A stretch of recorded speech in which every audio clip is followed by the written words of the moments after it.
Dari Al-Imam Ja'far Shadiq melahirkan putra Al-Imam Ali Al-Uraidi, mempunyai anak Muhammad An-Naqib, mempunyai anak Isa An-Naqib, mempunyai anak Al-Imam Ahmad Al-Muhajir radhiyallahu taala anhu.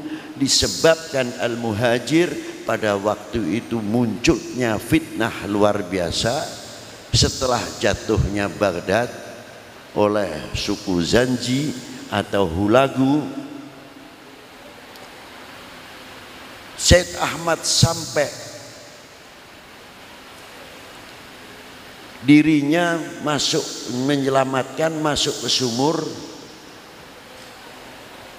ngumpet. Apa bahasa Indonesia ini ngumpet? Sembunyi. Nah. Terus beliau perjalanannya ke Syam sampai lanjutannya sampai ke Madinah, maka disebut Al-Muhajir. Begitu masuk ke Hadramiyah, tinggal di Tarim. Pada waktu itu di Hadramaut madhabnya masih Ibadiyah. Masih madhabnya apa? Ibadiyah, pecahan Khawarij. Sejarah, tolong dengarkan baik-baik.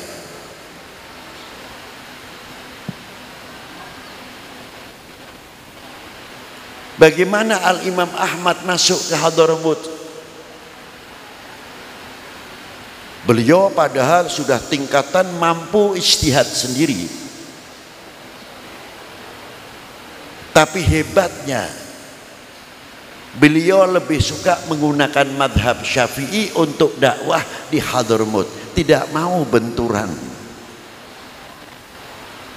dengan Ibadiyah. Bagaimana supaya jalan bersama? Sehingga madhab Syafi'i berkembang luar biasa. Karena apa? Tidak terjadi benturan, karena mahkotanya di dalam untuk berdakwah akhlakul karimah, senjatanya yang paling ampuh.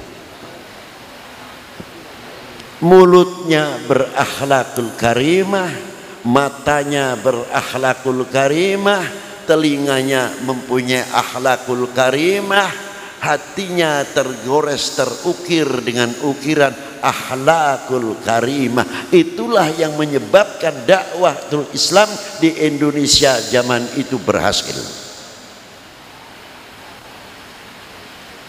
Itulah Al-Imam Ahmad Al-Muhajir, keturunannya Al-Imam Ubaidillah. Al-Imam Ubaidillah mempunyai anak Al-Imam Alwi, mempunyai anak Al-Imam Muhammad. Muhammad mempunyai anak Alwi. Alwi mempunyai anak Al-Imam Ali Khalid Qasam. Imam Ali Khalid Qasam mempunyai anak Al-Imam Muhammad Sahib Marbat. Syed Muhammad Sahib Marbat mempunyai anak 4, Abdullah, Ahmad, Ali, Alwi. Ali ayah Sayyidina Faqihil Muqaddam yang menurunkan bin Syah Abu Bakar, Al-Attas, Al-Assagab, Al-Musawwa, Al-Idrus dan lain sebagainya, Al-Jufri, Al-Kaf bin Yahya, Ba'bud, Basyaiban, semua dari Faqihil Muqaddam Muhammad bin Ali dan lainnya. Sedangkan Al-Imam Alwi Amal Faqih, kakaknya, mempunyai anak Al-Imam Amir Abdul Malik. Beliau inilah yang ke India, menikah dengan putri Nasr Abad, Wakilah Hyderabad, mempunyai anak Abdullah Udmat Khan, gelarnya Udmat Khan. Mempunyai anak luar biasa Imam Ahmad Shah Jalal. Beliau inilah yang pertama kali masuk ke daerah Vietnam, Kampuchea, Champa atau Cham. Pada waktu beliau masuk ke daerah tersebut masih ramai bertikai. Antar kedua kerajaan agamanya sama, kerajaan berbeda, baku hantam setiap tahun makan korban. Terus datanglah Al-Imam Ahmad Syah Jalal. Begitu datang karena akhlaknya yang luar biasa, dua kerajaan yang selalu bertikai satu agama menunjuk Al-Imam Ahmad sebagai perekat. Akhirnya dua kerajaan menyerahkan kepada Al-Imam Ahmad Syah Jalal, terserah mau dipimpin silahkan.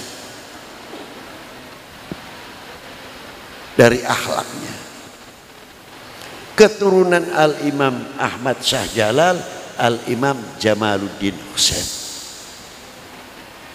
Dari turunan Al-Imam Jamaluddin Husain ini bertebar, karena Imam Jamaluddin Husain ketika setelah belajar menempuh ilmu yang luar biasa, pertemuan di Pase dengan ulama-ulama yang disebut Al-Maghribi masuk ke Indonesia sekitar 2 kapal berjumlah 90 orang yang diteruskan oleh Al-Imam Ibrahim Asmorokondi, Malik Ibrahim, yang datang ulama bersama beliau lebih dari 300 ulama. Jadi jangan heran kalau Al-Maghribi kuburannya banyak, karena yang datang bukan 100 orang, sampai 300-400 ulama Al-Maghribi, dikenal dari barat, artinya timur tengah. Itu hebatnya. Beb, kok di sana ada Maulana Maghribi? Ya iya, yang di sana ya Maulana Maghribi. Apa di situ petilasan itu tongkatnya? Mungkin ada yang pendapat jubahnya. Masa ulama mengajarkan ziarah kepada tongkat? Ya tidak mungkin. Disinilah para beliau tumbuh luar biasa, ulama-ulama di daerah Sumatera sampai daerah Kalimantan sampai daerah Sulawesi dan lainnya, di fak-fak di Papua. Hebatnya pada waktu itu kalau kita katakan masih asing, artinya WNI,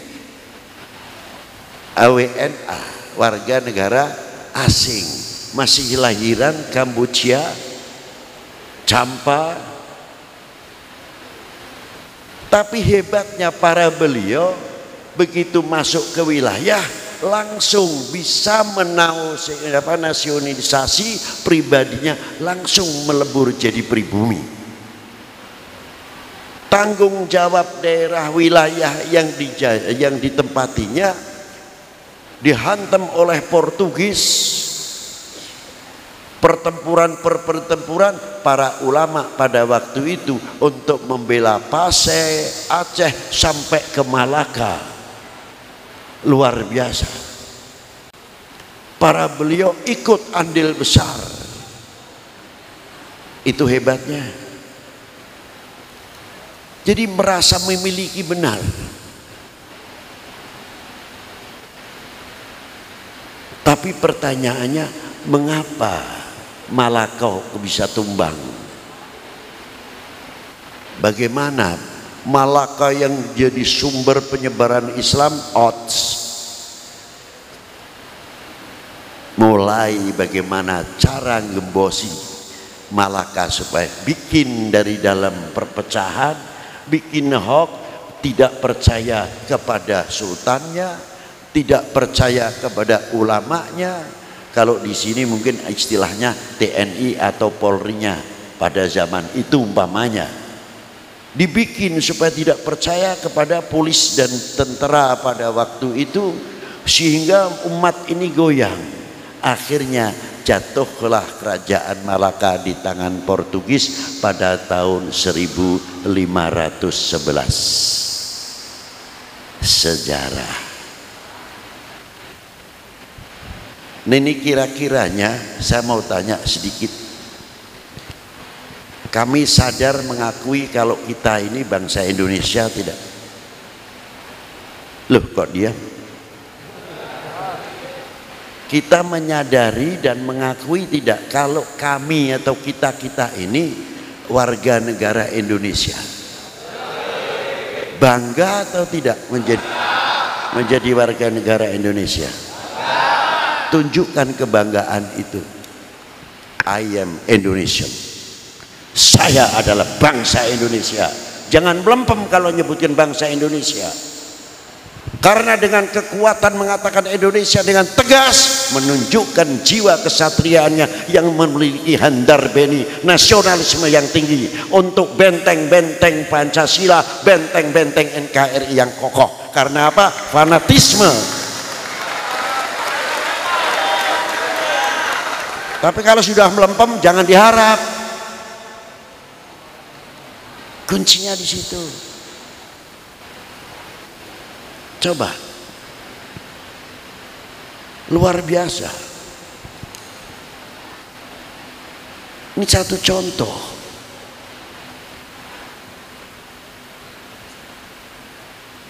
Ini peringatan yang luar biasa jatuhnya Sultan Mansur Mahmud Shah di Malaka. Sampai ke Demak, berdirinya Demak.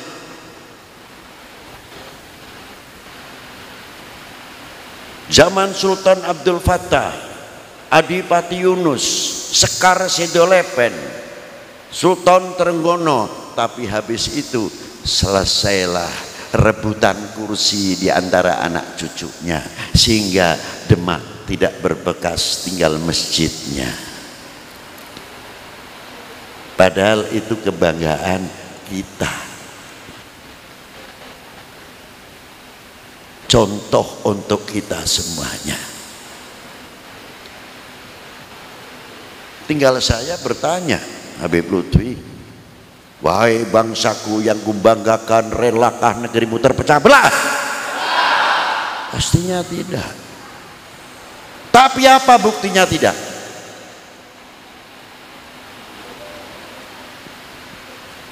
Sekarang berani menyebutkan tidak, buktinya apa?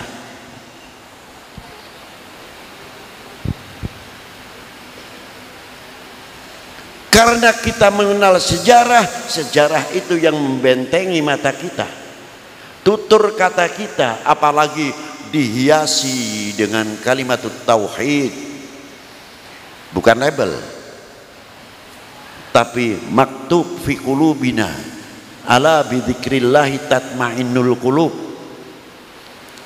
Hati yang bercahaya dengan kalimat tauhid, semakin imannya semakin terang, sehingga cahaya iman ini menerangi mulut kita.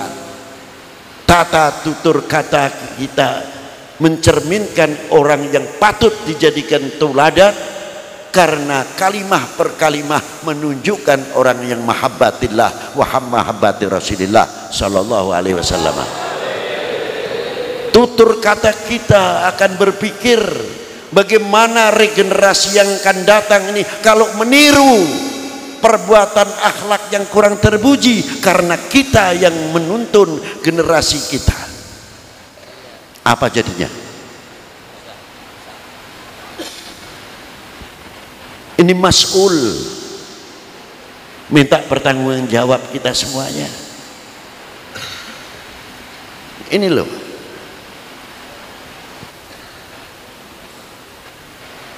kalimat tauhid luar biasa. Kalau sudah percaya di mulut kita, di mata kita selalu tidak akan mencari aibnya orang, kesalahan orang. Modal paling utama membuka aibnya orang, itu yang mudah dijual. Apakah demikian generasi kita yang akan datang akan mencontoh atau kita menyentuh kepada regenerasi?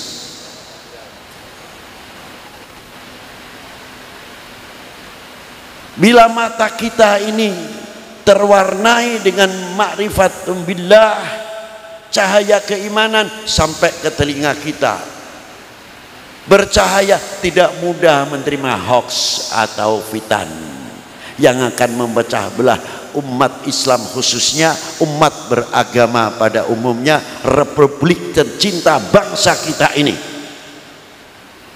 Karena apa? Telinganya mempunyai filter dengan keimanan kita, mahabbah kita, cinta kita kepada Allah wa Rasulih, cinta kita kepada tanah air ini. Kami bangsa yang tidak akan melupakan sejarah.